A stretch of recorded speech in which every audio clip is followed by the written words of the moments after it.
अस्सलामुअलैकुम, आप देख रहे हैं हो क्या रहा है। मैं हूं फैसल अब्बासी, मेरे साथ मौजूद हैं आरिफ निज़ामी साहब। बहुत शुक्रिया निज़ामी साहब आपका। इसके साथ ही साथ प्रोग्राम में हमें ज्वाइन किया है पाकिस्तान पीपल्स पार्टी के सीनियर रहनुमा कमर जमान कायरा साहब ने भी। कायरा साहब आपका भी शुक्रिया, आपसे भी गुफ्तगू करेंगे। निज़ामी साहब, एक तो प्राइम मिनिस्टर पाकिस्तान ने इंटरव्यू दिया फाइनेंशियल टाइम्स को, उससे मुतालिक भी बात करेंगे। अब से कुछ देर पहले उन्होंने गुरबत मुकाओ प्रोग्राम से खिताब भी किया है, लेकिन जो सियासी सूरत हाल है वो बड़ी दिलचस्प हो चुकी है। बिलावल साहब ट्रेन में, शरीफ बरदरान जाती उम्रा में। मुस्तकबिल की सियासत अगले 6 हफ्ते, अगले 2 महीने किस जगह जाएगी? फैसला कहाँ पे होगा? जाती उम्रा की बैठक फैसला करेगी? फैसला तो देखें, पता नहीं किस तरह होगा। जाती उम्रा में होगा या सड़कों पे होगा या लाड़काना में होगा? लाड़काना में होगा। कायरा साहब से पूछते हैं जी। कायरा साहब अस्सलाम वालेकुम। सबसे पहले तो मुबारकबाद कि बिलावल भुट्टो साहब का शो ज़बरदस्त नज़र आ रहा है, लेकिन इसके पीछे क्या सोच है? इस ट्रेन का मार्च का मकसद क्या है? वो तो कहते हैं क्योंकि फ़्लाइट्स बंद थी और मेरे लिए ये ऑप्शन थी कि 4 अप्रैल के लड़काना बाय रोड जाऊं या बाय ट्रेन जाऊं, तो मैंने ट्रेन का इंतखाब किया। लेकिन तैयारी तो पूरी थी, जो लोगों को आपने मोबिलाइज़ किया हुआ था। अरे सब यकीनन जब उन्होंने फैसला किया कि मैंने बाय ट्रेन जाना है, तो उसके बाद फिर कारकुनों को पता चलेगा, तो कारकुन वहां तो जाएंगे, अपने लीडर के इस्तकबाल के लिए जाएंगे, उनको फिर खिताब भी होंगे। इस वक्त जो पीपल्स पार्टी के साथ हमारा मौकफ यह है कि हमारे साथ जो सलूक किया जा रहा है इदारों की तरफ से, गवर्नमेंट की तरफ से, जो टारगेट किया गया है, और एक सेक्शन ऑफ मीडिया की तरफ से, ये जो ओवरऑल एक फिजा बनी है, तो पीपल्स पार्टी को इस तरह मुर्दे इल्जाम ठहराया जा रहा है जिस तरह माजी में हमारे ऊपर बड़े बड़े इल्जाम लगे। एहतसाब ब्यूरो में जब केस बनेंगे तो आप बने थे, तो आप जानते हैं, आप तो उस वक्त खुद अखबार चलाते थे, उस वक्त भी हमारे खिलाफ इतने ही जोर से केस थे, बड़े मुसद्दका। ठीक है, उस वक्त टॉक शोज नहीं होते थे, मीडिया सिर्फ प्रिंट मीडिया था, लेकिन प्रिंट मीडिया के अंदर भी इसी तरह बड़े वसूख से रिपोर्टिंग होती थी कि ये सबूत आ गए, ये सबूत आ गए, ये सबूत आ गए, और उसके साथ एक विस्परिंग कैंपेन चला करती थी। क्या हुआ? 12 साल जेल, 20, 22, 25 साल मुकदमे, बीबी शहीद के ऊपर, जरदारी साहब के ऊपर। अल्टीमेटली हर मुकदमा जब अदालत में गया और वो टेस्ट में फेल हुआ और वो मुकदमा खत्म हुए। अब आज भी हम कह रहे हैं कि ये वैसे ही मुकदमे हैं, लेकिन इनको जो नैरेटिव बना दिया गया, लगता यूं है जैसे आसिफ जरदारी साहब के ऊपर कौन सा इल्जाम है जो नहीं लगाया गया। यार, इस रियासत ने उनको, यानी भुट्टो साहब मुल्क तोड़ने वाले, मुल्क दुश्मन, बीबी सिक्योरिटी रिस्क, आसिफ जरदारी साहब जो हैं वो ड्रग पेडलर हैं, वो 10% हैं, वो लोगों से टांगों से बम बांध के उनसे रैंसम लेते हैं, वो कत्ल कराते हैं, पता नहीं क्या क्या इल्जाम थे जी। कभी टिकटें सनमों की ब्लैक करते हैं। कौन सा इल्जाम है जो आसिफ जरदारी की जात पे नहीं लगा? बट मेरा सवाल ये है कि आज पीपल्स पार्टी ये कह रही है कि हमारे पास तो वो नैरेटिव, हमारा तो नैरेटिव चल नहीं रहा। आज हमारे ऊपर मीडिया के अंदर जो डिबेट है वो बड़ी अजीब सी है, वो उसको भी हमने एड्रेस करना है। तो तरीका क्या है हमारे पास? उसका तरीका यही है कि हम अवाम के पास भी जाएं। अब अवाम के पास गए तो हमारे लॉन्ग मार्च के ऊपर बड़ा परेशानी हो गई हुकूमत को। ये लॉन्ग मार्च तो है ही नहीं, ये तो सिर्फ लाड़काना तक का सफर था। एक सवाल ये है आरिफ साहब कि बिलावल साहब अगर जलसे करें या वो ट्रेन के जरिए सफर करके स्टेशनों पे अपने कारकुनों से खिताब करें, तो ये तो है कि हुकूमत के खिलाफ एक मुहिम जोई हो रही है। अभी तो जी हुकूमत को आए 7-8 महीने हुए हैं, हुकूमत के खिलाफ साजिशें हो रही हैं। वो मियां नवाज शरीफ साहब से मिले तो साजिशें हो रही हैं। सवाल ये है कि प्राइम मिनिस्टर को क्या फिर हो गया? वो घुटकी जलसा किसके खिलाफ करने गए थे? वो थर किसके खिलाफ जलसा करने गए थे? वो जाके मियां वाली में किसके खिलाफ जलसा करने गए थे? अगर अपोजिशन जलसे करे तो उनका भी हक है, गवर्नमेंट जलसे करे उनका भी हक होगा। वो तो हमारे मुखालफों के यहां जाके जलसे कर रहे हैं जहां उनका कोई बेस नहीं है, तो इसका मतलब है वो सिंध गवर्नमेंट को डिस्टेबलाइज करना चाहते हैं।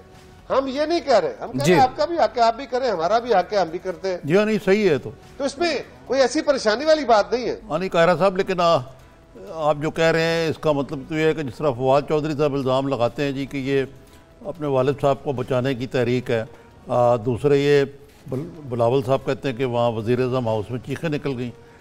सर शेख रशीद साहब कहते हैं कि कोई चीखें नहीं निकली। तो लेकिन नोटिस तो लिया गया इसका।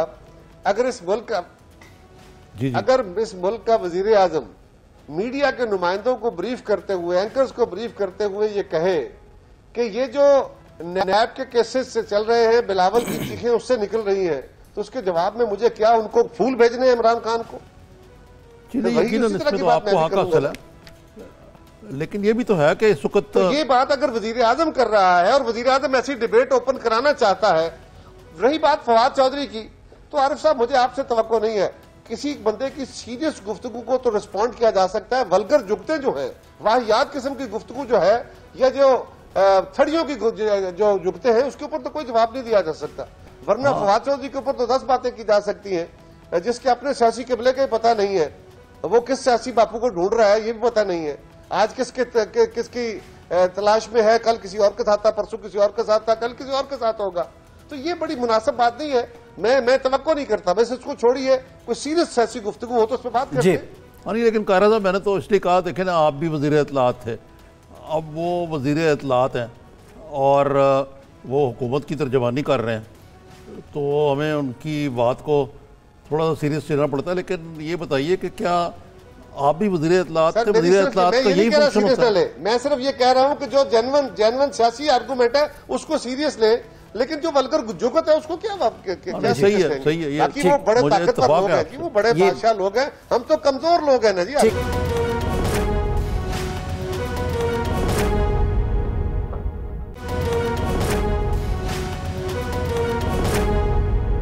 कायरा साहब ये बता दें, भुट्टो शहीद की 40वीं बरसी है 4 अप्रैल को, इससे पहले भी बहुत सी बरसियां आती रहीं और ये पब्लिक डिमॉन्स्ट्रेशन या अवामी राब्ता मुहिम हमने देखा कि शायद ही कम ही हुई हो भुट्टो साहब की बरसी के मौके पे। दूसरा, प्राइम मिनिस्टर ने कहा था कि ब्लैकमेल नहीं होगा, तो क्या पीपल्स पार्टी उन कुव्वतों को जिनसे पीपल्स पार्टी को तहफ़्फ़ुज़ात हैं इनडायरेक्टली कोई मैसेज देना चाह रही है? ये उसी सिलसिले का सफ़र है बिलावल साहब का? मैंने पहले भी सवाल आपसे रेज किया, मैं दोबारा उसको रीफ्रेज करता हूं। ये नैरेटिव है हुकूमत का और इस नैरेटिव को मीडिया, 2-3 नैरेटिव है उनको जो मीडिया लेकर उस वक्त प्ले अप कर रहा है। सवाल ये उठाया जा रहा है कि जी पीपल्स पार्टी और मुस्लिम लीग इकट्ठे हो रहे हैं, ये अलायंस बन रहा है, बिलावल साहब मियां साहब से मिलने गए थे, ये इकट्ठे होकर हुकूमत के खिलाफ हुकूमत गिराना चाहते हैं, ये कोई साजिश हो रही है। दूसरा सवाल ये उठाया जा रहा है कि मियां साहब तो उनकी बेलें हो गई हैं, शहबाज शरीफ साहब भी खामोश हो गए, मरियम बीबी ने भी जो है वो ट्वीट करने बंद कर दिए थे, तो ये है जी कि वो तो घर बैठ गए हैं, पीपल्स पार्टी मैदान में आ गई है। तो ये क्या हो रहा है, ये दोनों में आपस में इत्तेफाक नहीं। अगर हम इकट्ठे होते हैं तो फिर ये कहा जाता है कि हम गवर्नमेंट के खिलाफ हैं, और अगर हम नहीं होते हैं तो फिर ये होता है कि ये तो आपस में इकट्ठे नहीं, गवर्नमेंट पर प्रेशर क्या करेंगे। सो हमें किसी एक तरफ के सवाल का जवाब देना है। तीसरा गुजारिश ये है कि जो बातें इस वक्त हम कर रहे हैं, मैं यही कह रहा हूं कि बिलावल साहब अगर ट्रेन से निकले हैं और वो जाके मुख्तलिफ जगहों पे उन्होंने जलसे या अपने कारकुनों से खिताब किया है या कहीं किसी जगह पर उन्होंने जलसे भी किए हैं इससे पहले भी, तो ये काम अगर हम गवर्नमेंट को दबाव में लाने के लिए या इदारों को दबाव में लाने के लिए या उनको परेशान करने के लिए कर रहे हैं, तो फिर वजीर आजम किसको परेशान करने के लिए, किसको दबाव में लाने के लिए जलसे कर रहे हैं? फिर एक ही यार्ड स्टिक रख लीजिए ना। सही है। अपोजिशन के पास तो अवामी राब्ते के अलावा जरिया नहीं है। सही है। अच्छा कायरा साहब, ये तो वजीर आजम तो खुद, उनके पास तो सब कुछ है जी। कायरा साहब, एक बात बड़ी दिलचस्प है कि ये जो बिलावल साहब की जो ट्रेन मार्च है, मुझे बहुत पहले इनके जो नाना जान थे उनकी ट्रेन मार्च याद आ गई, जो उन्होंने जून 1966 में की थी रावलपिंडी से कराची तक, और जब उन्होंने अयूब खान को छोड़ के आए थे तो वो लीडर बन गए थे। ये बिलावल साहब का जो बयानिया है, इसके बारे में लोग स्पेकुलेट कर रहे हैं कि ये जरदारी साहब के बयानी से ज़रा अगर मुख्तलिफ तो मैं नहीं कहूँगा, लेकिन ज़्यादा हार्ड लाइन है। वो इस्टेब्लिशमेंट को भी अटैक कर रहे हैं, जो जरदारी साहब एहतियात करते हैं, वो हुकूमत पे भी ताबड़तोड़ हमले कर रहे हैं, और उनमें एक नज़र भुट्टो का DNA जो नज़र आता है। तो कितना ये खुद कर रहे हैं या ये उनके वालिद साहब करा रहे हैं, जिस तरह के बाद आपकी अपनी पार्टी के जो नाकदीन हैं वो भी ये कहते हैं कि जी ये वालिद साहब करवा रहे हैं उनसे अपने लिए? देखिए, गुजारिश है आरिफ साहब, आपको जरदारी साहब से भी दोस्ती है, आप मिलते रहते हैं, आप उनको बहुत अच्छी तरह जानते हैं। बिलावल साहब के इस बहुत सारी इश्यूज के ऊपर जरदारी साहब का डिसएग्रीमेंट भी होता होगा, हमारा भी होता है। एक नौजवान है, नौजवान के अंदर अपनी सोच है और उसके रवैयों में जरा अग्रेशन आ जाता है, गुफ्तगू करते हुए जरा तवानाई आ जाती है। मैं भी कई दफा जब ज्यादा परेशान होता हूं या ज्यादा मुझे लगता है कि हमारे खिलाफ पार्शियलिटी हो रही है, बिल्कुल हमें टारगेट करके स्केपगोट बनाया जा रहा है, तो मेरा भी लहजा तल्ख हो जाता है। तो जवानी का खून भी होता है। और फिर भुट्टोज में, उनके डीएनए में भुट्टो है, तो भुट्टोज में बहरहाल बड़ा अग्रेसिव किस्म की गुफ्तगू करना भी है। लेकिन इन सारी चीजों को एक तरफ रखते हुए आइए इस चीज को, एसेंस को देखिए। वो पहले दिन असेंबली में गए, उन्होंने क्या बातें की। उससे पहले उन्होंने इलेक्शन कैंपेन की, उसमें उन्होंने क्या बातें की। उससे पहले उन्होंने कश्मीर के इलेक्शन में गए, क्या बातें की। या आप ट्रेन मार्ग में जो बातें करें, जिन इश्यूज का वो जिक्र कर रहे हैं, अगर इंतहा पसंदी का जिक्र कर रहे हैं, स्टेट स्पॉन्सर्ड रही है क्या नहीं रही, क्या हमारा ये गवर्नमेंट की पॉलिसी, किसी एक गवर्नमेंट को ब्लेम करने की जरूरत नहीं है। क्या हमारे मुल्क के अंदर इंतहा पसंदी ने और दहशतगर्दी ने इतने खौफनाक हमें नतायज नहीं दिए। क्या मुल्क में बेरोजगारी, महंगाई नहीं है। क्या इस हुकूमत को बबल को किसी ने और ने हवा भर के इस गवर्नमेंट को खड़ा किया है, ये ऐसा नहीं है। आप भी कहते हैं कि इलेक्शन से पहले, क्या मैं अगर आपसे सवाल कर लूं कि आप मुझे तसल्ली से ये कह सकते हैं कि जो कुछ जिन लोगों ने इमरान खान को ज्वाइन किया, ये किसी ने ज्वाइन करवाया नहीं है। इलेक्शन से पहले जो लोग इसको इनके साथ गए थे या इलेक्शन के बाद जो गवर्नमेंट बनी, तो क्या ये तो आपने जिन्होंने पुतलियां नचाई है कि नहीं? ये तो जुबान है ज़द खास व आम है जो कुछ हुआ। मैंने जरदारी साहब से पूछा एक दिन, अगर यही बात, मेरा आरिफ साहब छोटा सा था कि अगर बिलावल साहब वही बातें कर रहे हैं तो फिर उसमें खिलाफे हकीकत क्या है। अगर बिलावल साहब ने कोई बात खिलाफे हकीकत कही है या इखलाक के खिलाफ कही है, इन्हें अगर इखलाक से गिरी हुई बात हो तो भी मुझे कह लीजिए, और अगर खिलाफे हकीकत है तो भी मैं उसके लिए हाजिर हूं। मैं तो उल्टी बात कह रहा हूं। लहजा तल्ख है, लहजा तल्ख होने में जवानी का रोल भी हो सकता है। जी, मैं ही अर्ज कर रहा था कि खिलाफे हकीकतें नहीं, कुछ ज़्यादा ही हकीकतें बयान कर रहे हैं वो। और आपको मैं बताऊं कि मैं जरदारी साहब से पूछा था एक दिन मैंने कि भाई ये बिलावल जो है ये आप पे कहने में क्या आपकी लाइनें ट्रो करते हैं। उन्होंने कहा यार देखें वो और जनरेशन है, मैं और जनरेशन हूँ, और आपके बच्चे आपसे 100% इत्तेफाक नहीं करते, तो मेरा भी यही मामला है। तो ये जो कुछ मुखालफिन और कुछ आपके दोस्त भी कहूँगा, साथी भी कहते हैं कि जी ये तो बिलावल एक पपेट है अपने वालिद साहब के हाथ में। ये मेरे ख्याल से एक उन्होंने इस मार्च के जरिए साबित कर दिया कि वो एक लीडरशिप रोल अदा कर रहे हैं।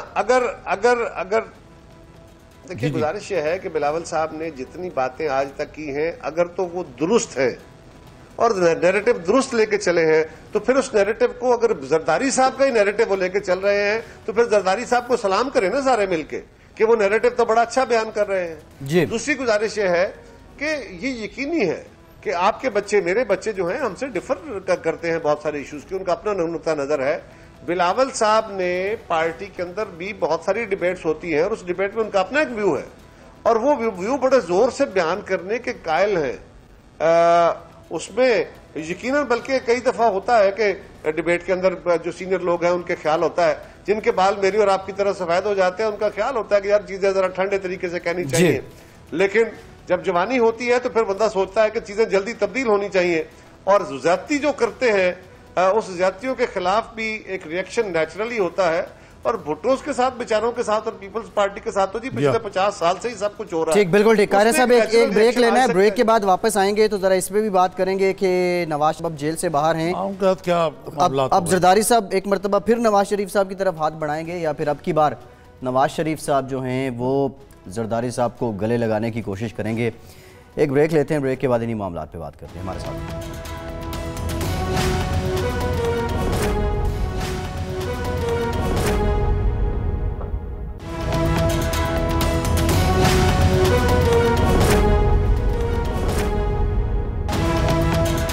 ब्रेक के बाद एक बार फिर से आपको खुशामदीद कहेंगे। कायरा साहब, नवाज शरीफ साहब अब जेल से बाहर हैं 6 हफ्तों के लिए। एक तो ये बता दें, ये सियासी फैसले जो अपोजिशन के हैं, मरकज़ कहाँ पे होगा, क्या फैसले कराची या लाड़काना से होंगे या फिर जाती उमरा में? और दूसरा, पार्लियामेंट के अंदर तो आपका इत्तेहाद है, लेकिन पार्लियामेंट के बाहर भी हमें मुत्तहिदा अपोजिशन नज़र आएगी, किसी तहरीक की जानिब जा रही है अपोजिशन? देखिए, आपने बिलावल साहब की स्पीचेस सुनी होगी, उन्होंने बाकायदा अपने इस दौरे में भी कहा कि हमारा इस तहरीक का या जो अवामी राब्ता हो रहा है इसका कोई मकसद इस गवर्नमेंट को डिस्टेबलाइज करना नहीं है। ये अलग बात है कि गवर्नमेंट को सिवाय गालियां देने के और कोई काम आता नहीं है। वजारतें नहीं चला सकते, इकोनॉमी नहीं चला सकते, पाकिस्तान को नहीं चला सकते। अपनी पूरी सियासत को जिन पिलर्स पे खड़ा किया है वो एक सुनामी है जो तबाही की अलामत है, एक यू टर्न है जो नेगेटिविटी की अलामत है, एक गाली गलोच ब्रिगेड है जो कंसेंसस बिल्ड नहीं होने देता, और इनकम्पिटेंस है। कोई पंजाब के चीफ मिनिस्टर को देख ले, केपीके के चीफ मिनिस्टर को देख ले, इनकी अपनी टीम्स को देख ले, तो जो सेंस ऑफ डायरेक्शन है गवर्नमेंट का वो तो है नहीं, कोई डिलीवर तो कर नहीं पा रहे। मीडिया भी अपनी बात फरमा का आप खुद जानते हैं कि आपके ऊपर किस किस्म की कदगने हैं, कहां कहां हैं। हम समझ रहे हैं कि इस गवर्नमेंट के खिलाफ तो कोई नहीं, लेकिन ये खुद अपने खिलाफ बहुत कुछ है। जहां तक बात है कि मियां साहब की बेल हुई, मियां साहब की बेल होगी, अच्छा हो गया, उनकी फैमिली को, मियां साहब को मौका मिला, उनकी जमात भी, कि वो अपना प्रॉपर इलाज करा पाएंगे। वो गवर्नमेंट से बड़े नालान थे जब हम भी उन्हें मिलने गए, तो जिस तरह गवर्नमेंट ने उनको बिहेव किया, उनको कभी एक अस्पताल कभी दूसरे अस्पताल और प्रॉपर ट्रीटमेंट नहीं हो रहा, तो उन्होंने कहा बाकायदा कि जी लग यूं रहा है मुझे कि ये महसूस कर रहे हैं या तासर दे रहे हैं कि जैसे मैं इनसे कुछ मांग रहा हूं, तो मैं मांगूंगा अगर कुछ तो अल्लाह से मांगूंगा, इनसे नहीं मांगता। तो अच्छा हो गया, टेंशन जरा कम होगी। लेकिन आरिफ साहब इसका कोई बड़ा इम्पैक्ट तो नहीं होगा ना। वैसे गवर्नमेंट भी उनको कह रही थी कि अगर आप पाकिस्तान के अंदर ही इलाज कराना है तो आप जिस अस्पताल से चाहें करा लें, हमें कोई एतराज नहीं। गवर्नमेंट के अस्पताल से कराना हो तो हम कराने को तैयार है। गवर्नमेंट का इरादा दुरुस्त नहीं था, लेकिन अगर उनकी जमात की तरफ से या फैमिली की तरफ से या मियां साहब की तरफ से ये ऑप्शन आ जाती तो फिर गवर्नमेंट के लिए मुश्किल हो जाता उसको डिनाई करना। लिहाजा ये कोई बड़ा रिलीफ नहीं है। इसी तरह शहबाज शरीफ साहब का रिलीफ कोई बड़ा रिलीफ नहीं है, इसलिए कि ईसीएल पे नाम तो डाला जाता है कि जो इन्वेस्टिगेटिंग एजेंसी है या जो अदालत जिसमें कोई किसी का केस चल रहा हो, तो वो कहते हैं कि जी ये मुलजम जो है, इसके ऊपर केस है या इन्वेस्टिगेशन है, तो हमें खदशा है कि ये मुल्क छोड़ के भाग जाएगा और वापस नहीं आएगा, तो आप इसका नाम ईसीएल में डाल दें। अब शहबाज शरीफ साहब लीडर ऑफ द अपोजिशन है, वो लीडर ऑफ द हाउस के बराबर ही लोग होते हैं। मैं उनका मुखालिफ हूं, लेकिन मेरा नहीं ख्याल कि शहबाज शरीफ साहब का वो किरदार है कि वो मुल्क से भागेंगे और वापस नहीं आएंगे। वो पाकिस्तान के अंदर हैं और रहेंगे। उनका नाम अगर निकल गया, अच्छा हुआ। गवर्नमेंट उस नाम को ईसीएल के अंदर नाम डाल के उसको एक नेगेटिव पोलिटिसाइज कर रही थी, वो उससे जान छूटेगी, लेकिन इसको बड़ा सब्सटेंशियल फर्क नहीं आया। सियासत कहाँ होगी? पीपल्स पार्टी अपनी सियासत करेगी और हमारी सियासत पाकिस्तान में होती है। हमारा सवाल ये है कि जिस तरह बिलावल साहब ने हार्डलाइन ली है, मियाँ बरादरान या शरीफ बरादरान उस हार्डलाइन को सपोर्ट करेंगे अमली तौर पर? देखिए जी, मैं कोई इस बारे में तो नहीं कह सकता आरिफ साहब, वो तो मियाँ साहब ही बता सकते हैं। लेकिन जब सबके साथ गवर्नमेंट एक ही तरह का सलूक, एक ही गाली, एक ही जबान इस्तेमाल कर रही है, तो फिर बाज़ औक़ात आपको हालात कंपेल कर देते हैं। माजी में भी अलायंसेज इसी तरह बनते रहे ना, कि पहले मुखालिफ जमातें इकट्ठी होती हैं, उनमें तलखियां रहती है, फिर आस्ता आस्ता एक वक्त आता है कि एक प्लेटफॉर्म पे इकट्ठे होकर मुतसादम कुव्वतें भी इकट्ठी हो जाती हैं और आपस में इकट्ठे होकर इलेक्शन लड़ लेती है। वो शेर है ना कि अपने अपने बेवफाओं ने हमें यकजा किया, वरना तू मेरा न था और मैं कभी तेरा न था। ये भी अच्छा साहब, ये आज इजलास था एक मतवक्को NAP पे एक पार्लियामेंट्री रहनुमाओं की ब्रीफिंग का। कल होना था, लिख के माजरत कर दी। आप लोगों ने भी इतला दे दी कि हम इस बाइकआउट करेंगे। तो एक तरफ आप कहते हैं कि हम इस नैरेटिव के साथ हैं, नेशनल मौलाना फजल रहमान का तो और मसला वो कहते हैं, तो मैं तो इस नैरेटिव के खिलाफ हूँ। तो उनको तो NAP पे वैसे एतराज़ है, लेकिन पीपल्स पार्टी को क्या अमर माने था? हमसे पहले मुस्लिम लीग ने उन पे उसको रिफ्यूज किया कि हम नहीं आएंगे। उसकी वजह बुनियादी तौर पे यह है, आरिफ साहब, जब हिंदुस्तान के साथ पाकिस्तान की टेंशन थी तो उस वक्त पीपल्स पार्टी ने यह तजवीज़ दी थी कि जॉइंट सिटिंग बुलाई जाए। फिर पीपल्स पार्टी ने तजवीज़ दी कि जो कौमी क़यादत है उनको इकट्ठा करें, उनको ब्रीफ करें, उनको एतमाद मिले। इस वक्त सारे लोग आपको सपोर्ट करेंगे, लेकिन उनको एक कॉन्फिडेंस मिले। इनकी एक सिंबॉलिक वैल्यू होती है इन चीज़ों की। उसमें जब आर्मी चीफ आए, बाकी लोग आए, सारी कौमी क़यादत गई गवर्नमेंट के इनवाइट करने पे, तो आपके इल्म में है कि वजीर आजम साहब नहीं आए, ऐवान उस असेंबली की बिल्डिंग के अंदर मौजूद होते हुए वहां नहीं गए। और क्या कह के नहीं गए कि मैं जाके इनसे हाथ मिलाऊंगा। ऐसी सोचों के साथ आप क्या चलेंगे जी, क्या करेंगे आप? और अब क्या हुआ, इस मुल्क के वजीर दाखिला कौन है? खुद वजीर आजम साहब। वजीर दाखिला का ये महकमे का काम है कि वो नेशनल इलेक्शन प्लान के ऊपर अमल दरामद की बात करे और वो बाकी लोगों को बुलाए, या वजीर आजम की हैसियत में बुला लें या वजीर दाखिला की हैसियत में बुला लें। अब वजीर खारजा किस हैसियत में लोगों को इन्वाइट कर रहे हैं? उनका तो महकमा ही नहीं, उनका तो काम ही नहीं, उनका तो तस्वीर ही नहीं है। और आप सारी कौमी क़यादत को बुलाएं और आपका वजीर आजम साहब कहे नहीं मैं तो ओवर एंड अबाव, मैं वहां नहीं आऊंगा, तो क्या लोग इंसल्ट कराने जाएंगे जी? हम अपनी जिम्मेदारी समझते हैं, अपनी जगह लड़ाई भी लड़ रहे हैं और आज भी इंतहा पसंदी के खिलाफ, दहशतगर्दी के खिलाफ जितना वाज़ेह मौक़िफ़ पीपल्स पार्टी का है और किसी का नहीं है, उस गवर्नमेंट का तो बिल्कुल नहीं है। लेकिन इसके बावजूद अगर गवर्नमेंट ये चाहे कि वो इंसल्ट भी करे और अपोजिशन की जमातें फिर भी उनके आगे आगे चलती जाए, तो ऐसा नहीं होगा। तो ये जो कंसेंसस है, ये जो इत्तेफाक राय है, इसको तोड़ने में वजीर आज़म इमरान खान और उनकी अपनी टीम का रोल है। वो नहीं चाहते कि इस मुल्क के अंदर कोई इत्तेफाक हो, कोई वो तो देखिए ना, चार्टर ऑफ डेमोक्रेसी, मुफाहमत, इसको गालियां देते हैं खुली खुली। क्या है इस मुल्क के अंदर आज जो जमहूरियत है, जो आईनी स्ट्रक्चर है, जो सूबाई खुद मुख्तारी है, जो गिलगित बल्तिस्तान एम्पावरमेंट है, जो दुनिया के साथ आपका मकालमा है, ये सारा सीओडी है, उसकी वजह से है। और वो उसे मुकमुका कहते हैं। हम आज भी कह रहे हैं कि इस मुल्क के अंदर, आप भी फरमाते हैं मीडिया वाले दोस्त भी, कि जी इस वक्त चार्टर ऑफ इकोनॉमी होना चाहिए, सिक्योरिटी के हवाले से कंसेंसस की जरूरत है, मुल्क को और बहुत सारे खतरात हैं। लेकिन इस गवर्नमेंट का कमाल यह है कि इनको सिर्फ एक काम आता है। वो पहले गालम गलोच ब्रिगेड कोई मुस्लिम लीग के दोस्तों को कहते थे, इनके पास तो ब्रिगेड नहीं है, इनके पास तो पूरी आर्मी है गालम गलोच वालों की। कायरा साहब बहुत बहुत शुक्रिया आपका। बहुत शुक्रिया। कमर जमान कायरा साहब हमारे साथ मौजूद थे। निज़ामी साहब, रवैये अपोजिशन के रवैये, हुकूमत के रवैये, इस पर हम खासी बात कर चुके हैं, लेकिन अल्टीमेट नुकसान अवाम का हो रहा है। इंतहा पसंदी की बात को लेके फाइनेंशियल टाइम्स के जो प्राइम मिनिस्टर ने इंटरव्यू दिया, उन्होंने कहा कि किसी किस्म की इंतहा पसंदी बर्दाश्त नहीं की जाएगी। यहाँ पे अगर ये रवैये ठीक हो जाएं, आप नहीं समझते अपोजिशन और हुकूमत इस पर कोई एक फ़ाइनल लाहे अमल बना लेगी, किसी तरीके पे आ जाएंगे? ये एक्सट्रीमिज़म जो है ना, ये चैरिटी बिगिंस एट होम, ये हुकूमत का, मुक़्तदर इदारों का बुनियादी फ़र्ज़ है कि वो सबको ऑन बोर्ड लें इसमें। क्योंकि पाकिस्तान में जैसे हालिया कुछ वाक़यात हुए हैं, ये इंतहा पसंदी एक्सट्रीमिज़म जो है, एक तो ये सियासी इंतहा पसंदी है ना, गालिम गलोच, एक ये जो है कि मज़हब की गलत तावील या इनटॉलरेंस की बुनियाद पे आपको देखा कि कितनी इंतहा पसंदी बढ़ गई। कि उसको देखा आपने कि एक स्टूडेंट जो कि किसी मजहबी तंजीम का भी मेंबर नहीं है, अपने प्रोफेसर को उन्होंने सादक पब्लिक टीचर को वो अपने तय कर दिया। बिल्कुल तो ऐसे इसको ये तो इसके लिए बहुत ज़रूरी है ये रवैये। निज़ामी साहब, अब यही इसके लिए इनको प्राइम मिनिस्टर को और लीडर ऑफ अपोजिशन को ज़मीन पे आना पड़ेगा। ठीक।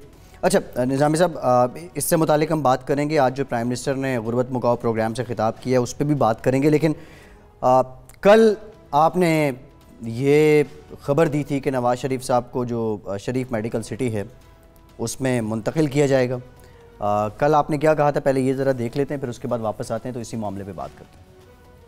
निज़ामी साहब, नवाज़ शरीफ साहब की सेहत, आपके पास क्या इत्तलात हैं? अब इनके इलाज के लिए मुंतकिल कहाँ किया जा सकता है? मेरे ख्याल पहले तो घर जाएंगे, फिर हो सकता है शरीफ मेडिकल कॉम्प्लेक्स मुंतकिल हो जाए।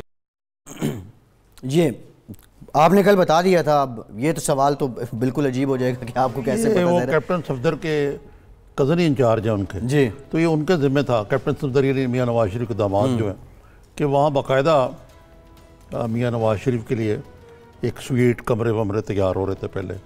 तो मुझे किसी ने बताया कि ये काम हो रहा है, लेकिन कल शायद खान अब्बासी साहब ने डॉक्टर्स हॉस्पिटल का नाम लिया। वो मुझे थोड़ी सी खबर सही नहीं लगी, क्योंकि मियाँ नवाज शरीफ इतनी पब्लिक जगह पे शायद ना जाए।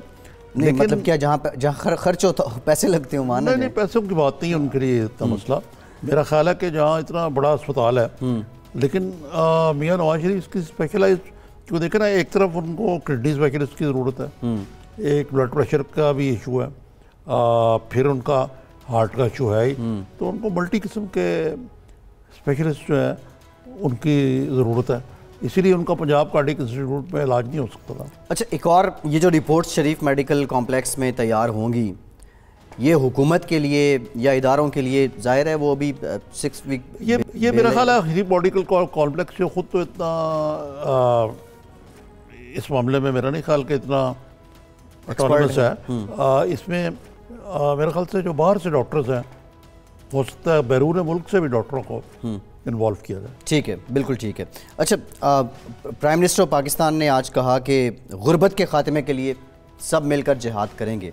जी और गुर्बत मुकाओ प्रोग्राम को लेकर उन्होंने आज फिर अपना एक रोड मैप वज़ा करने की कोशिश की है। लेकिन निज़ामी साहब, जब 100 दिन की मुकम्मल हुए थे हुकूमत के, तकरीब वक्त भी प्राइम मिनिस्टर ने इस तरह की बातें तो की थी। अब ये 8वां महीना शुरू हो चुका है। देखिए जी, ये जो बड़ी अच्छी बात है गुर्बत बचाने वाली, गुर्बत तब मिटती है जब मुल्क में एक सादी खुशहाली है।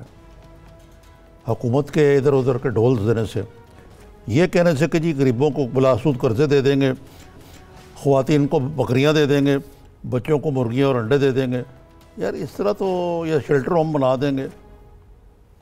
अगर आप बताइए कि बिजली की कीमतें आसमान से बातें कर रही हो, आज की खबर है गैस की कीमत, बिजली की कीमत आसमान से बातें कर रही हो, रोज़मर्रा के अशिया की कीमतें जो हैं वो कुछ, और बेरोज़गारी जो है वो अपने अरूज पर हो, उन इशूज़ की तरफ तो खान साहब ने कोई रोशनी न डाली। अच्छा, वो तो खैर वो ये दलील दे रहे हैं, हम री-इंजीनियर कर रहे हैं, हम ये कर देंगे। भाई कुछ ये तो आप इलेक्शन मैनिफेस्टो के अंदर बातें करते हैं, आपका ये होना चाहिए था कि हमने 7 में ये किया, ये किया, ये किया, ये किया, वो किया। क्या किया? ये गागेगी अपोजिशन, अवाम कब तक बर्दाश्त करेंगे? अवाम ने तो इलेक्ट किया, इनको टाइम देंगे भी, लेकिन ये मेरे ख्याल से खान साहब और उनके मशीरों को खुद अपने नैरेटिव के बारे में सोचना चाहिए कि ये पिट क्या हुआ है। अच्छा, इकॉनमी मसला था, मसला है, और ये मसला बढ़ता ही जा रहा है।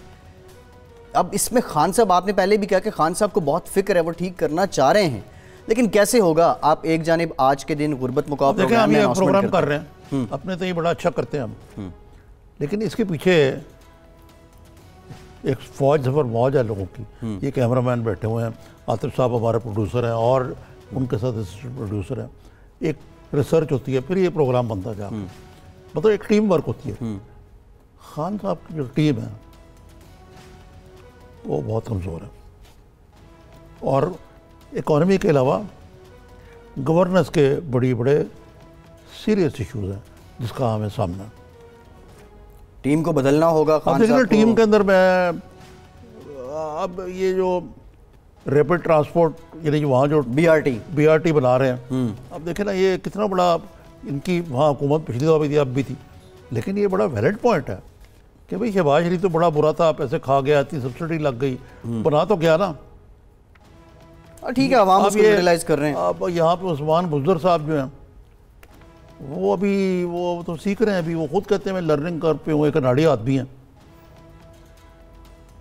अच्छा, निज़ामी साहब, खैर ये तो हालात इकॉनमी के बिल्कुल भी अच्छे नहीं हैं, और ख़बरें भी हैं कि आने वाले दिनों में भी कुछ नहीं, अभी फोकस सही चीज़ों पे नहीं है। अब ये यार ये बकरियां जो है, इससे थोड़ी कोई मसला हल होगा। दूध बड़ा ख़राब है, हाँ ठीक है यार, मैं पता है, ठीक है ना। एक और जो मामला इकॉनमी में हो रहा है, इतनी डॉक्यूमेंटेशन और ये और वो की है इन्होंने, कि पाकिस्तान की इकॉनमी जो है उसका एक इनफॉर्मल सेक्टर जिसको कहते हैं यूमिस्टिकली, लेकिन मतलब है जो ब्लैक इकॉनमी भी कहते हैं, क्या कहते हैं आप उसको, ब्लैक इकॉनमी। अब वो तो बिल्कुल मर गई। लोग अपने पैसे लेके बैठे हुए हैं, ना प्रॉपर्टी खरीद रहे हैं, ना कुछ काम कर रहे हैं, और वही ब्लैक इकॉनमी एक रीज़न थी आपकी बिजनेस एक्टिविटी की। पकड़ो जाने ना पाए ये, और मैं ये करता रहूँगा। वो भाई अगर आप करते रहेंगे तो इकॉनमी रिवाइव नहीं हो रही, ब्लैक इकॉनमी को आपकी कमर आपने खुद तोड़ दी है। तो मुझे बताइए कि नतीजा क्या निकलेगा? नतीजा सामने है। एक ब्रेक लेते हैं, ब्रेक के बाद जब वापस आएंगे एक मुतालिक भी बात करेंगे। लेकिन नवाज शरीफ साहब फ़िलहाल तो जाती उम्रा में हैं, क्या जेल के दरवाजे आंख मचोली उनकी जारी रहेगी जेल के साथ? इससे मुतालिक भी कुछ बात करेंगे हमारे साथ भी।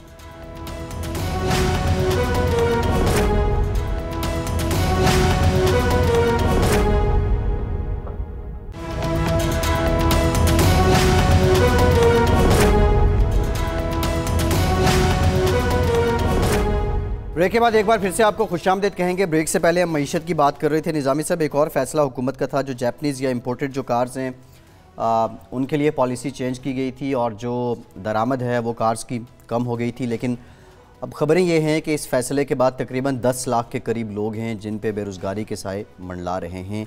और हमारे साथ लाइन पे भी मौजूद हैं, स्टूडियोज़ में मौजूद हैं अरशद आवान साहब, आवान अरशद महमूद साहब, ये चेयरमैन कार एक्सपोर्टर्स के कॉर्पोरेट एसोसिएशन फॉर पाकिस्तान। जी, एसोसिएशन फॉर पाकिस्तान। इनसे भी ज़रा जान लेते हैं कि बेसिकली प्रॉब्लम कहाँ पे आ रहा है। जी अरशद साहब, ये बता दें कि जब से पॉलिसी बदली है हुकूमत ने, तो क्या कारोबार में बदलाव क्या आया है, तब्दीली क्या आई है? Sir thank you very much for giving us chance to अपना पॉइंट ऑफ व्यू बयान करने के लिए। सर जब से पॉलिसी चेंज हुई है 15 जनवरी के बाद से लेकर अभी तक की जो सिचुएशन है, उसमें इंपोर्ट ऑफ कार्स जो है वो बिल्कुल, और एक्सपोर्ट जापान से, ये वाहिद बिज़नेस है जिसमें एक्सपोर्टर भी ओवरसीज़ पाकिस्तानीज़ हैं और इंपोर्टर भी ओवरसीज़ पाकिस्तानीज़ हैं। अभी जो नई पॉलिसी या जो नए मेजर्स गवर्नमेंट ने डिफ़ाइन किए हैं तो वो प्रैक्टिकल नहीं है। और इससे पहले भी 2018 फरवरी में सेम SRO आया था जिसको गवर्नमेंट ने, उस वक्त की गवर्नमेंट ने वापस ले लिया था। तो अब जो है वो जो प्रेजेंट दोबारा से उसको लागू किया गया 15 जनवरी से, उसके बाद से इस वक्त सिचुएशन ये कि जो रेवेन्यूज़ और जो भी चीज़ें आ रही थी, गाड़ियाँ जो एक महीने में 5000 से 6000 गाड़ियाँ आ रही थी, वो कम होके 10 से 20 गाड़ियों पे चली गई हैं। क्योंकि जो प्रोसीजर डिफ़ाइन किया गया है कि जो कंसाइनी है या ओवरसीज़ पाकिस्तानीज़ है वो अपने अकाउंट से बाहर से ड्यूटी का अमाउंट भी भेजे। जो गाड़ी की C&F कॉस्ट तो वो बाहर से मैनेज करते ही हैं और बाहर से ही भेजते हैं जापान में जब गाड़ी ख़रीदते हैं। लेकिन अब उन पर ये भी रिस्ट्रिक्शन लागू कर दी गई है कि वो ड्यूटी का अमाउंट भी अपने अकाउंट से ही भेजें। जिसके बाद की सूरत हाल ये है कि इस वक्त रेवेन्यूज़ बहुत नीचे आ गए हैं और ये $96 बिलियन की इंडस्ट्री जो कि गवर्नमेंट को रेवेन्यू में फॉर्म में देती है, और 2 लाख लोग इससे डायरेक्टली वाबस्ता हैं और 1 मिलियन के करीब जो है इनडायरेक्टली वाबस्ता है। उन तमाम की जो है वो रोज़गार और का बहुत बड़ा प्रॉब्लम बना हुआ है। हाँ, तो मतलब है कि अर्शद साहब, ये बेसिकली तो बात यह है कि जो इस वक्त जो लोकल कार मैन्युफैक्चरर्स हैं उनकी जो मोनोपोली है, और वो टेक्निकली भी उसमें टेक्नोलॉजी वाइज भी बाज़ औक़ात सुकम होते हैं। कई लोगों को इंतज़ार करना पड़ता है। उनमें फिर एक ब्लैक मार्केट की अलग ऊन जिसको कहते हैं वो है। तो ये तो उनको, ये रज़ाक दाऊद साहब का एक और कारनामा लगता है, उनको तहफ़्फ़ुज़ देने के मुतरादिफ है। वो इस आड़ में है कि लोकल जो आपकी कार मैन्युफैक्चरर्स हैं उनको प्रमोट किया जाएगा, लोकल मैन्युफैक्चरिंग को। जी अरशद साहब। जी बिल्कुल, हम लोकल इंडस्ट्री के बिल्कुल ख़िलाफ़ नहीं है। हम गवर्नमेंट ने उनको जितनी मराद दी हैं, हम उसके बावजूद हम ये चाहते हैं कि हमें भी कुछ सहूलत दी जाए, ताकि हम भी हम सिर्फ उस पोर्शन को जो वो प्रोड्यूस नहीं करते। इस वक्त मुल्क में 4.5 लाख गाड़ियों की डिमांड है और वो लोग 3 लाख गाड़ियाँ प्रोड्यूस करते हैं। उसके बाद अगर 50,000 या 60,000 गाड़ियाँ ओवरसीज़ पाकिस्तानीज़ अपने बिहाफ पे मैनेज करते हैं और वो मुल्क में लेके आते हैं, तो उसकी मुल्क की इकॉनमी में डेवलपमेंट आती है, ग्रोथ होती है, रेवेन्यूज़ गवर्नमेंट को। अच्छा, आपकी अरशद साहब आपकी बात हुई है हुकूमत से, जो मुतालिका मिनिस्टर्स हैं, वज़ीर ख़जाना से, रज़ाक दाऊद साहब से, किसी से बात हुई है आपकी, या आपने अपने तहफ़्फ़ुज़ात, अपने शिकवे हुकूमत को पहुँचाए हैं, और अगर पहुँचाए हैं तो रिस्पॉन्स क्या किया हुकूमत ने? जी, हमने अपने तहफ़्फ़ुज़ात इससे पहले भी जब ये SRO आया था उसी वक्त हम इस्लामाबाद में आए थे और हमने रज़ाक दाऊद साहब से, सेक्रेटरी कॉमर्स धागा साहब से और असद उमर साहब से अपने तहफ़्फ़ुज़ात से उनको आगाह किया था। लेकिन उस वक्त हमें कोई अच्छा फ़ीडबैक नहीं मिला और ये SRO इशू हो गया। हमने बहुत कोशिश की कि ये ना इशू हो और इसमें जो गलतियाँ हैं या इसमें जो अमेंडमेंट्स हैं वो आनी चाहिए, क्योंकि जो प्रैक्टिकल नहीं है। ऑलरेडी 2018 में इसको कैबिनेट ने रिजेक्ट कर दिया था, इस पूरे प्रपोजल को, कि ये प्रैक्टिकल ही नहीं है, जो आप मैकेनिज़्म बता रहे हैं वो प्रैक्टिकल नहीं है। तो हमने उनको इस तरफ निशानदेही की कि इसको नल एंड वाइड किया जाए, लेकिन वो नहीं हो सका। अभी हम फिर इस्लामाबाद आए हुए हैं और हमारी टीम उस पर वर्कआउट कर रही है। हम मीटिंग्स कर रहे हैं कंसर्न अथॉरिटीज़ के साथ और हमें बड़ी कभी उम्मीद है कि इंशाअल्लाह बिल्कुल ठीक जी, और वो जो है कोई ना कोई इसमें तब्दीली रद्द। बहुत शुक्रिया, बहुत शुक्रिया अरशद महमूद आवान साहब। और हम तवक्को भी करते हैं ये जो है ना, ये जो गाड़ियाँ इंपोर्ट होती हैं, एक तो ये सस्ती हैं, क्वालिटी वाइज बहुत बेहतर है, क्वालिटी नंबर 1 बेहतर, नंबर 3 ये हाइब्रिड है और अब इलेक्ट्रिक भी आनी शुरू हो गई है। इलेक्ट्रिक है, आपने इलेक्ट्रिक चार्ज किया उनको मोबाइल फ़ोन की तरह 300 किलोमीटर वो चल जाती हैं, कई रेंज मुख्तलिफ होते हैं। बात यह है कि ये यानी कोई अगर इंसेंटिव ही नहीं है जो लोकल कार मैन्युफैक्चरर्स हैं उनको टेक्नोलॉजी वाइज कोई पेशरफ करने का, तो बहरहाल दूसरी है कि डिलीशन का प्रोग्राम जो है वो भी हो गया पाकिस्तान में मुकामी तौर पे मैन्युफैक्चर हो गाड़ियाँ, ये तो असेंबली प्लॉट वो तो होना चाहिए। लेकिन निज़ामी साहब आप इससे पहले आप बात कर रहे थे ब्लैक इकोनॉमी की, एक बात जो मईशतदान है वो कहते हैं कि लेकिन खुद ही बात वो कह रहे हैं कि 3.5 लाख कैपेसिटी है, 5 लाख डिमांड है, तो जो गैप है वो कैसे फुल होगा? बिल्कुल ऐसे है। दूसरा बल्कि आपके दोस्त की नदीमुल हक साहब वो कहते हैं किल ट्रांजैक्शंस किल इकोनॉमी।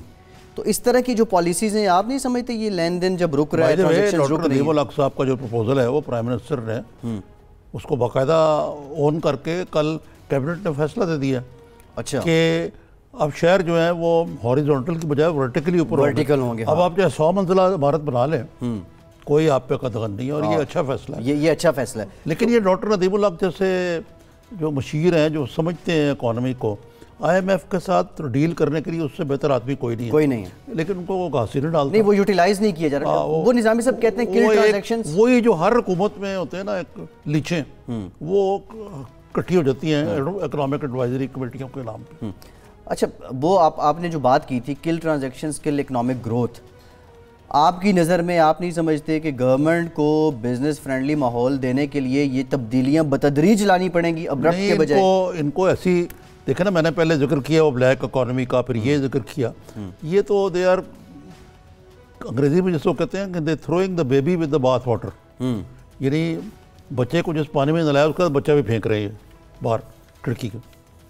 अच्छा, ये अभी जो हालात हैं, इससे पहले खैर हम जो हकीकत हमने मैं ये कहना चलूँ कि मियाँ नवाज शरीफ की जो तर्जमान है मरियम औरंगजेब, वो फरमाती है कि जी उन्होंने तो कभी नहीं कहा कि लंदन जाना चाहते हैं, वो वाकई नहीं कहा उन्होंने, लेकिन ये कहा कि मैं नहीं जाना चाहता लंदन। ये वैसे सवाल अच्छा है आपका, इसकी वजाहत उन्होंने नहीं दी है। दूसरे ये कायरा साहब बहुत ऑप्टिमिस्टिक थे, मैं इतना ऑप्टिमिस्टिक नहीं हूँ। मैंने कल भी प्रोग्राम, तारीख अपने आप को दोहराएगी, आप कह रहे हैं कि फिर पीपल्स पार्टी को कहीं ना कहीं से किसी ना किसी पीपल्स पार्टी ने अकेले ही अपनी बका की जान, जब एक पे उस्ताद गिरती है तो वो दूसरे की तरफ भागता है, और बाद में बिजनेस एज यूजुअल। मतलब आप कह रहे हैं कि नून लीग, पीपल्स पार्टी को नून लीग पे एतमाद उतना करना चाहिए जितना कायरा साहब बड़े मुस्बत हुए थे, और नून लीग तो पीपल्स पार्टी पे एतमाद करती नहीं, आपको बताइए। हाँ, नून लीग तो पीपल्स पार्टी पे एतमाद नहीं करती है। लेकिन निज़ामी साहब, लेकिन आज एक बात उन्होंने कही कि मियाँ शहबाज शरीफ अगरचे मैं उनका सियासी मुखालिफ, ये उन्होंने गौर कीजिएगा आप। नहीं, ये तो तारीख है निज़ामी साहब, पीपल्स पार्टी तो हमेशा नून लीग की प्रोटेक्शन के लिए मौजूद रही। लेकिन चले वो तो इलेक्शन के मौके पे, लेकिन यानी एक वसीतर प्रोग्राम पे अगर दीवार से लगाया गया इनको, इस वक्त तो बड़ी पॉलिटिकल इंजीनियरिंग ज़बरदस्त हो रही है ना। शहबाज शरीफ को तो रिलीफ मिल गया, चाहे वो समझेंगे रूटीन में मिला, लेकिन मिल गया। उनके वो JITV खत्म हो गई है जो मॉडल टाउन पे। शॉर्टली बता दें, पीपल्स पार्टी के लिए मुश्किल दिन आ रहे हैं या कोई रिलीफ का सीन है? बहुत मुश्किल दिन आ गए। अब यानी जरदारी साहब को लगता है बहुत ही घेरा तांग हो रहा है और बड़ी गिरफ्तारियां हो सकती हैं। हाँ, हो सकती है। चलें, ठीक है निज़ामी साहब, प्रोग्राम का वक्त खत्म हो गया। आज के प्रोग्राम से इतना ही। फैसल अब्बासी को इजाज़त दीजिए।